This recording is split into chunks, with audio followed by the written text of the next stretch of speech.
It might be a little rough doing this little intro, but we're gonna get into it. What's up, you guys? My name is Mackenzie Salmon. I am a sports host, a fitness trainer, and a Midwestern girl living her New York City dream for the most part. This show is all about the calls we make in life and how we show up for ourselves in our relationships, our job, our faith, all of the stuff that happens behind the scenes, the blooper reels. We're gonna talk about that, culture, sports, and hopefully this podcast is just a reminder to you that every good call starts with showing up, even when it makes zero sense in the moment. I am so incredibly excited to be going on this journey with you guys. I hope you enjoy it. Let's get into it. So how did I fall in love with sports growing up in the Midwest? I played basketball my whole life. I'm a Hoosier, so basically when you are born, you're born with a basketball in your hands. And I played that all throughout high school. I'm only 5'5", so I knew the WNBA was not gonna be in my future. And sports for me was just a really good escape. I grew up with a cornfield in front of my house, behind my house, very small, very chill childhood. And sports just really helped me to get out of the house, release some energy, make friends. And for me, it was really a social thing. I kind of look back on it now and I'm like, I wish I would have taken it as seriously as I take things now when it comes to fitness. I love being competitive. I've always been a very competitive person. So sports has absolutely changed my life. And there are things that I've learned from childhood about working with a team, dedication, and hard work pays off. I remember when I was a child, doing cross country. It was my first time. I don't even know why I joined cross country. I think I did it for my friends because they were doing it. I hate running, low key, actually high key. I hate running. I love lifting and spin obviously, but running just no. But I tried out, my best friends were doing it and we did the first practice and my friends were like, we quit, we're not doing it anymore. And I'd tell my dad, I'm like, I'm quitting cross country too. And he's like, no, you're not. I'm like, what? He's like, you're not quitting. You started something, you have to finish it. You're not a quitter. And I remember crying. I was like, no, I have no friends in cross country and I got to run this freaking boring sport for an entire season. Long story short, I'm so happy my dad instilled that in me at a young age to not give up, and whatever I put my mind to, I have to finish it, or at least, see it through to the end. The moment I realized that I wanted to be on camera, I have always been kind of dramatic. As a child, dad, when I was younger, would see me like pretending like I was ice skating in the living room, and he would say, are you gonna be an ice skater when you grow up? And I would literally get so frustrated. I'd be like, I'm not gonna be an ice skater, I am an ice skater. And he's like, okay. When I was younger, I would force my cousins to make videos with me on YouTube. As of now, they are unlisted because they are too embarrassing to even watch. But being in Muncie, Indiana, there's not much going on. So if it wasn't sports, it was media, something to kind of get away. There's like 3 distinct moments in my life where I remember media was for me that I look back on now. And one was making videos with my little cousins as a child. The second one was when I was in high school and our teachers asked us, what do you want to be when you grow up? I think it was senior year of high school. And I wrote down on my paper that I wanted to be an actress, like a famous superstar. And I remember the teacher was like, no, you have to be serious. And so I put dentist. But that was like nothing that I even wanted to do with my life. And I even did like pre-dental and job shadowed a dentist, and I literally barfed in my mouth and called my mom crying. I'm like, this is not for me. So ended up finding my way to media. And in college, my boyfriend at the time, he was doing sports media. I was just doing broadcast. And he told me, you should think about doing sports. It's really fun. And I never grew up watching sports, but I grew up playing them. So I feel like that was always something that really intimidated me, getting into sports media. It was like, one, I don't watch football much. I've never played football. I know basketball, but I didn't watch these sports to be able to recall how many points a player dropped in this game, or his background, what school he went to. That wasn't something I was passionate about, and it was a little intimidating. But slowly but surely, I started doing sideline reporting for Big Ten Student U. So Indiana University, where I graduated from, they had a really cool program where students could do sideline reporting for the sports at the school, for the student network. And it was with Big Ten. And I did field hockey. So that was a really good intro run into getting into sports. And I look back on that stuff, which we will do here in a bit, and it's really embarrassing. You have to live and learn, and you're gonna make mistakes along the way. I still make mistakes to this day, and it's all about how you pick yourself back up. And if you can't learn to laugh at yourself in this industry, then somebody else will. So when I first graduated from Indiana University, my first job was in Jackson, Mississippi. I was a sports videographer down there for the local newspaper, which was owned by USA Today. It's called the Clarion Ledger. I covered high school sport, Ole Miss, Mississippi State, a little bit of Southern Miss and Jackson State, but that was right before Deion Sanders came to Jackson State. I cannot even begin to tell you guys how huge that was for me and to getting to where I am today. But not only that, being alone for the first time away from your family, learning how to make new friends in a different place. Nobody tells you how the job's gonna be. You learn in college how to make packages, how to interview folks, but until you're actually thrown into the fire and it's like, okay, go do it. And it's like, oh, well, shoot, okay, now I gotta figure this out myself. And it was a great learning experience for me. I was there for about a little over a year and a half. Towards the end of that, I was just at the point where I'm like, is this what I wanna do with my life? I was basically a one-man band, driving across the state, interviewing kids, the only sports videographer at that. I was just by myself, and I remember thinking, I'm like, this isn't where I wanna be, but I do want to do more video and like sideline reporting, and I wanna be like a TV person. Rather than just videoing folks and putting stuff together, I started making TV packages for a newspaper. So I would pretend like I was on TV and literally make a package, put it out in the newspaper, or for our online presence, interview kids, do 20 questions with them, fun little bits. And that's really what helped me to pop off to get to New York, because towards the end of that time, I legit in my head was like, I don't know if I want to do this for the rest of my life. And I was like, Lord, if this is something that I need to continue doing, then I know you're going to make an opportunity for me, because my lease was coming up. It was the end of the year. And I kept praying, Lord, if I don't find something by the time my lease is up, then I'm just going to go home to Indiana and figure it out. Like, that's how sad I was and lonely. I was making $35,000 a year, which if you do that, that's pre-taxes. So I was making like $2 at the end of the week between bills, student loans.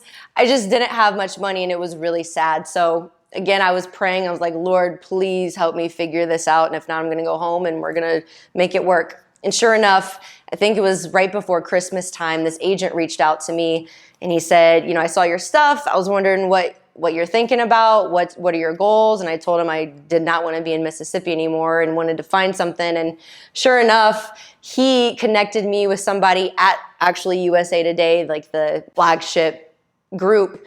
And he's like, have you heard about this sports hosting position that they've got open in New York? And I was like, no, I have no idea. So ended up connecting with Colin, who worked at USA Today at the time. We connected.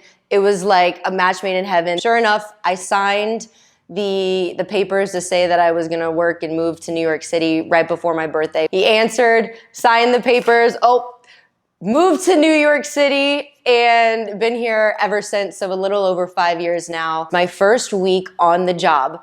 So I go from Muncie, Indiana to Jackson, Mississippi, to New York City. Moved here. This is right before COVID happened. So this is February 2020. I signed with them in January. February, the Super Bowl happened. So literally my first week on the job was Super Bowl week in Miami, 2020, right before the Rona hit. I had 40 some interviews in a span of like 4 days. Had never covered the NFL before. So I'm interviewing all of these folks, first week on the job, really meeting the team in Miami. It's parties, it's events, the interviews, Radio Row. It's like boom, boom, boom. You've got interviews. So you get 5 minutes with Christian McCaffrey. Okay, well now Aaron Rodgers is coming in. Switch it out. Okay, well there goes Tom Brady. CJ Stroud, let's chat with you. There is no time to think. It is go, go, go. But that Super Bowl week in Miami to me was everything. It's what I had been praying for. It's what I had been working for. And to be able to just be on like that, go, go, go, that's very much my vibe. I love high pressure. I love having to remember things and recall them very quickly. It was just, I was in a flow and I fell in love shortly after, obviously, COVID hit. I'm pretty sure I got COVID from Miami because right after that trip, I was ill for like 2 weeks, down for the count, have never been so sick in my life. That's a story for another time, for another podcast episode. But COVID shut the city down, and sure enough, I was stuck inside the house along with everybody in the world. And at the time, it was really sad. And I'm like, oh my God, is a zombie apocalypse gonna happen? I don't wanna be stuck in New York City. That didn't happen, obviously. And I slowly got to know the city, got to know the area, was able to make a few friends. Now I'm starting this podcast, which I am so excited for. I was with USA Today for my entire professional career, which was 7 some years. And now finally able to do something on my own. I'm so excited. This podcast is something that I've worked so hard on. I'm really looking forward to sharing my life with you guys about faith, sports, bringing friends in that I've met along the way. I feel like I've interviewed everybody and their mother at this point. So looking forward to having athletes on, personal trainers in the area, family, friends. So yes. Very early embarrassing story, so bringing it back to Miami that first week on the job. I'm interviewing Cam Jordan. He's sitting down, and I'm like, what's up? This is Cam Hayward with us. And he's like, nope. And I'm like, so first week on the job, I call somebody the wrong name, but you know what? Give a girl a break. All right, now it's time for some game tape. So I'm going to be pulling up a very early reel of mine that is very embarrassing, and we're gonna look at it together and we're gonna talk about it. So this reel is from like pre-first job. This is like 2017, 2018 reel. This is a little embarrassing, so we're gonna pull this up here. The Indiana men's soccer team faced the New Hampshire Wildcats for the first time ever in the third round of the NCAA tournament, coming away with a 2-1 win. Like, what did I even say there? But looking ahead, you play the number 4 Wolverines this Friday for homecoming. And with El Himdal due to injury, what are you guys looking for on defense to replace your position and to kind of help change the dynamics of the team? Although IU fought a tough battle to win their 15th College Cup appearance, they're unable to come away with their 9th title. But Coach Todd Yeagley said there's more to winning than just coming away with the trophy. Should be a good game. Okay, pause it for a second. Pause it for a second. Thank you, Andrea.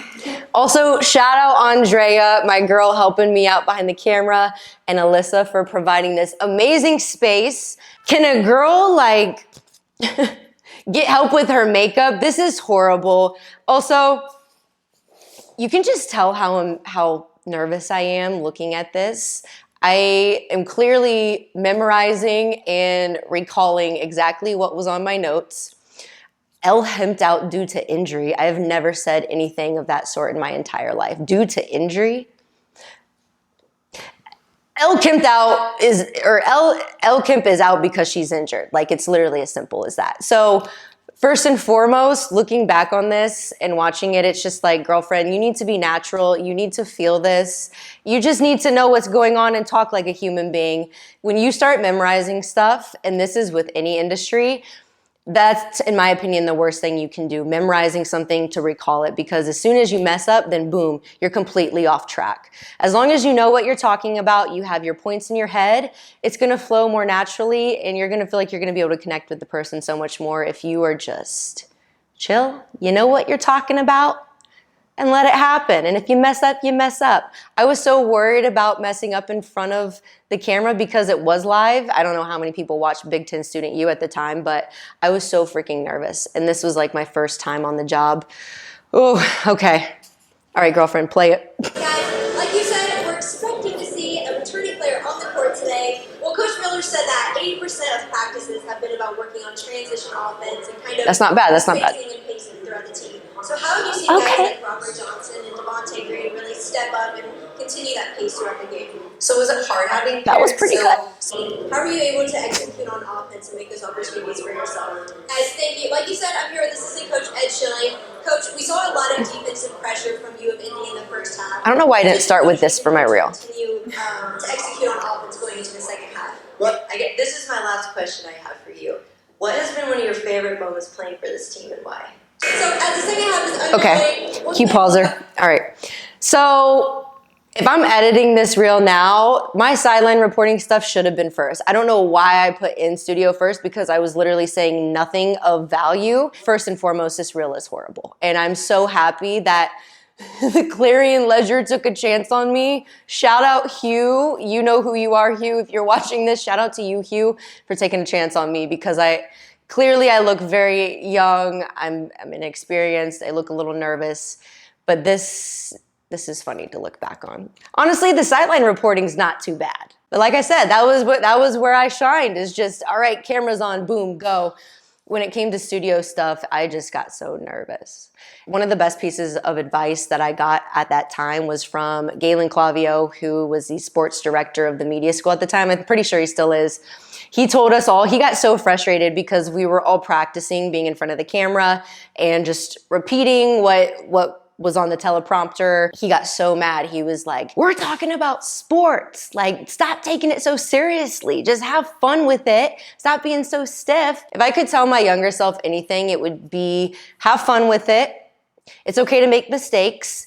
And your biggest weapon is just going to be preparation. As long as you know what you're talking about, you know the teams, you know how they play, then everything else is just whatever happens, happens. And take it for what it's worth. It's not that serious. This is fun. This was good to look back on. Shout out to me. I think I've gotten a lot better over the years. I mean, you kind of have to. And I feel like with USA Today, I, again, have interviewed everybody and their mother. So who knows how many interviews I've done at this point. It's all with practice. It's all practice. Okay, what people don't see. Next segment. When I was a sports videographer in Mississippi, I didn't go into the office a whole lot. A lot of what I was doing was coming up with ideas for video content. So I would be driving all over the state of Mississippi. When it came to games, I would go to a lot of individual games because it was like, where else is the content going to come from? I didn't have a team like I have in New York, where I had editors in New York. I have an entire team behind you helping with marketing. If anything, they were like, hey, we got it covered. All you got to do is be on screen and do that. So it was definitely a big transition, because when I got there, I'm like, wow, I don't have to film and edit and be on camera and do everything myself. Praise the Lord. But when I was in Mississippi, you're driving. I was carrying all the equipment all the time. I'd be in the end zone getting ready for the touchdown, then run to the other side for whenever, if kickoff was going on. I got really good with video and keeping tabs of, okay, clip 6, clip 32, something I'm going to use for the video, and just keeping track of all of that. It was completely different than what I recently did in New York.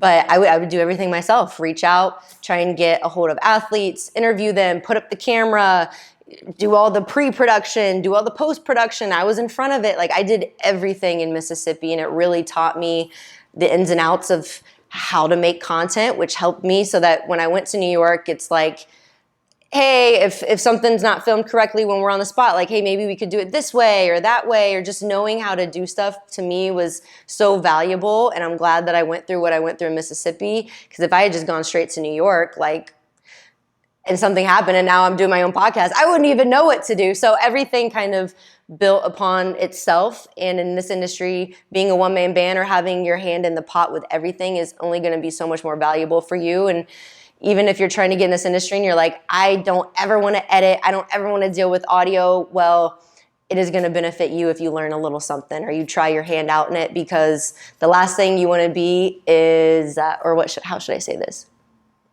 The most important thing you can be in this industry is versatile and a yes sir, yes ma'am. There are long days.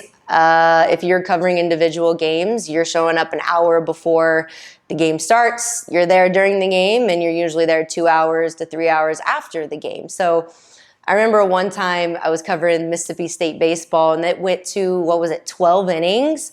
I think it was, 12 or 13. It was long. We were there till like 3 a.m. And then you have to edit your video. Then you got to wait for your editors to be like, yeah, it's good, to post it. And then that doesn't even include getting out of the stadium. And half the time they lock you in the stadium and you got to find somebody. It's like, how do we get out? And they're like, oh, you go this way. It's just a lot being in sports. You either have a 4 a.m. call time or you got a 10 p.m. call time, depending on the sport and the season. So long days. Who is this? Tomorrow. It's my mom. Cancel it. How do I keep my faith and humor through it all? When I first started out, clearly, like we saw with the segment that we just went over, I was very nervous when I started out. And when you're young, at least for me, you're still kind of trying to figure yourself out, especially in the industry like sports. I never had a family member. I never had friends that were in sports media. So this was me jumping into a brand new thing that I've never been a part of. Faith has always been a big part of my life. I would say I really got closer in my faith when I was in Mississippi by myself down there. I had a really good church that I felt connected to. And that was really the only thing keeping me going in Mississippi was my faith. I was away from my friends and family. I'd made friends down there, but if it wasn't for my faith, I was really sad. And like I mentioned, had, God not gotten me out of that situation when I prayed about it, I would probably be back in Indiana, and who knows where I would be now. So my faith has always been a big part of my life. And even praying about that, and God answering my prayer and me coming to New York, a place I never dreamed of or never even thought that would be an option for me. Going from USA Today, something I'd been doing for my entire professional career, to now being on my own, that takes a huge leap of faith to start something new, a huge leap of faith to believe that something better is going to happen, because I could have very easily been like, all right, well, I'm done with sports now that me and my last job are done.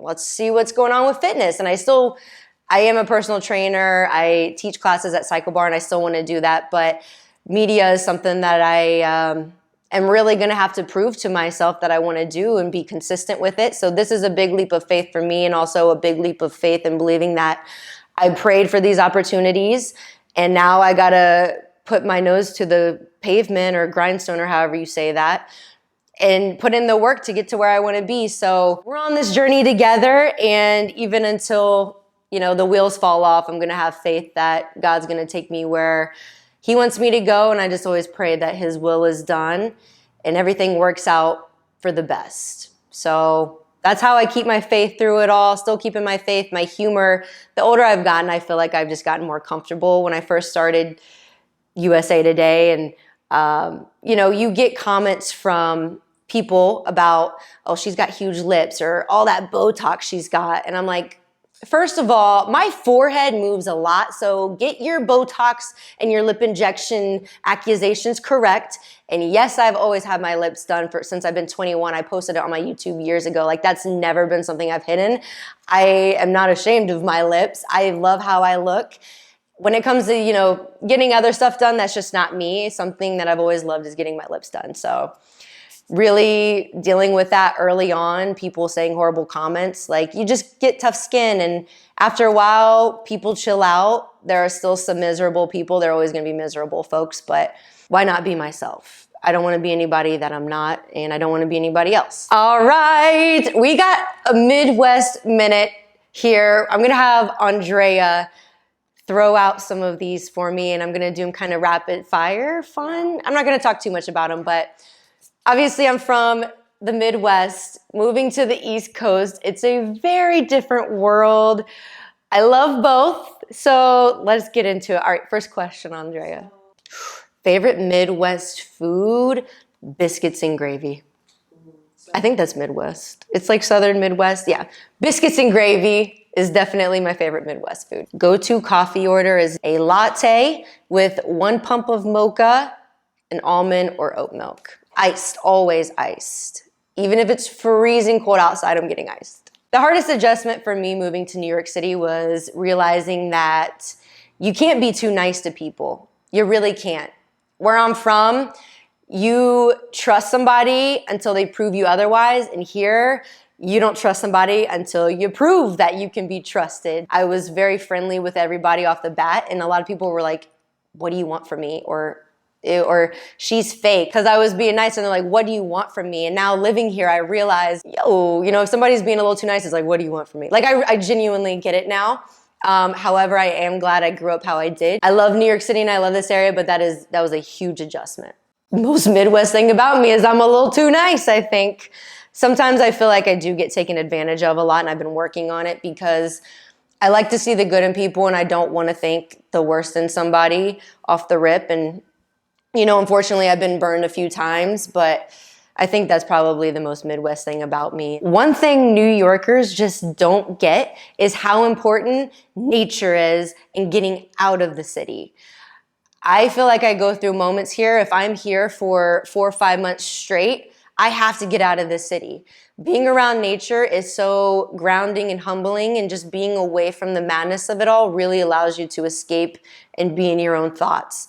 And being in your own thoughts is the only way that you are really going to be able to look at your life. Think about what you're happy with, what you're not happy with. What do you want to make a difference on? Okay, I don't like the way somebody treated me here. Where is that coming from? Why do I feel this way? If you are constantly on your phone, you're constantly getting business calls, you're in the city, oh, let's go do this, let's go do that, and you're constantly rushing to do things, or there's always something going on, how are you going to ground yourself? How are you going to check yourself? Like, things just get in a snowball effect around here, and then you look back and it's like, why am I hateful? Why did this happen? Where's all my money? I don't know. It's just hard to explain unless you've been around here, and I'm sure you guys know this too. My girls sitting here, like, getting away from the madness of it all is so necessary, and I think a lot of people need to emphasize getting out of the city. There's nothing wrong with being here. There's so much opportunity and there's so much amazing things here, but just like being in the middle of nowhere too long can really isolate you from people in the world, being too much around here will isolate you from how the rest of America really is, because we're in a bubble in the New York City area, and that's really not how life is outside of here. We're rolling through this, boom! Okay, so with every episode, I want to end on one good call,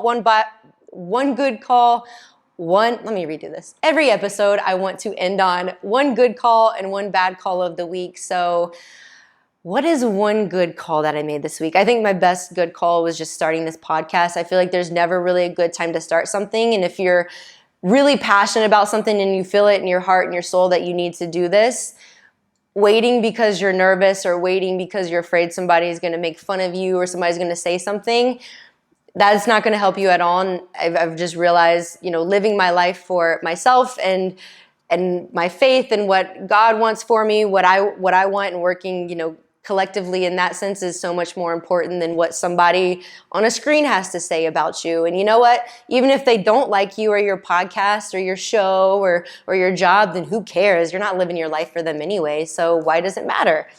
And to me, that was my good call of the week, is just starting this. I'm so freaking excited to get the ball rolling. I know it's going to evolve, and really just starting it out and accepting it is what it is. We all start somewhere. It was hard, something hard for me, because I like to think a perfectionist. I really care about what I do. I put my all into everything. I can be intense sometimes, but it's just passion. My bad call of the week. Ooh, bad call of the week. Let's be honest with this. What was my bad call of the week? I think I could have done a better job at giving myself grace. I feel like this week, along with all the good that has happened and starting this podcast, I do get very hard on myself sometimes. I feel like I need to give myself some more grace. When things don't get accomplished how I want them to be, or there's roadblocks, I can get kind of hard on myself, and I'm like, is this even what I want to do? Is this show what I want it to be? Do I actually want it to have sports in it? Do I actually want it to have faith in it? And just battling those things, putting too much energy and time into negativity is just something that I feel like has been my bad call of the week. But I'm getting better at it, because the more emphasis and more attention you put on something, the more it's going to grow in your life, whether that's good or bad. And if you're constantly focusing on, again, what somebody's going to say or how this could go wrong, then that's what's going to be in the forefront of your mind. And at the end of the day, I can't sit here and account for all the things that could go bad, because 9 times out of 10, it doesn't happen. And just being able to roll with the punches is important. So good call of the week was starting this podcast. Bad call of the week was being a little too hard on myself and eating too many chocolate bars at night because I was stressed. But we're working on it. So yeah, I really invite you guys to share your good calls and your bad calls of the week. As these go along, I know we're going to get more honest and more vulnerable with one another, but feel free to share yours. Sometimes it feels good to share what's going on in your life, and you might feel a little more human after it. You might be able to relate a little bit more. And I would love to share your good calls of the week, your bad calls of the week, to uplift you with what good calls you made this week. So please feel free to share yours, DM me them, comment them. Your faith matters, and everything is gonna work out how it's supposed to, even if it doesn't look like it in the moment. Just have a little bit of faith. All right, you guys, that is a wrap on episode 1. I hope you enjoyed it. Mascara, microphones, women in sports. What more could you want? I will see you guys next time. Bye.